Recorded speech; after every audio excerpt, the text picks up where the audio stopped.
রাকেশ শর্মার পর শুভ্রাংশু শুক্লাই প্রথম ভারতীয় যিনি মহাকাশে পাড়ি দিলেন। ভারতের মহাকাশ গবেষণার ইতিহাসে বুধবার হয়ে গেল এক স্মরণীয় দিন। ঘড়ির কাঁটায় ঠিক 12:01 মহাকাশে ফের ইতিহাস গড়ল ভারত। গ্রুপ ক্যাপ্টেন শুভ্রাংশু শুক্লার নেতৃত্বে স্পেস এক্স ক্রু ড্রাগন মহাকাশ যান পাড়ি দিল মহাকাশে। ফ্যালকন 9টি রকেটে করে মহাকাশের উদ্দেশ্যে পাড়ি দেন শুভ্রাংশু ও তার টিম। মহাকাশচারী উইং কমান্ডার রাকেশ শর্মার পর শুভ্রাংশু শুক্লাই প্রথম ভারতীয় যিনি মহাকাশে পাড়ি দিলেন।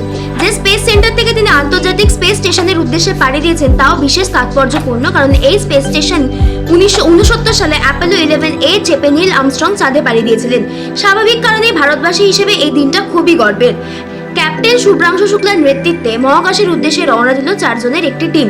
সঙ্গে রয়েছেন পোল্যান্ডের স্লাউজ, হাঙ্গেরির টিবর কাপু ও আমেরিকা কমান্ডের পেগি ওয়াইসিংটন।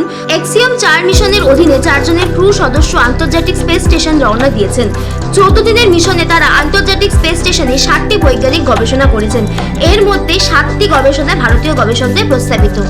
Shashwati Chatterjee report, target news.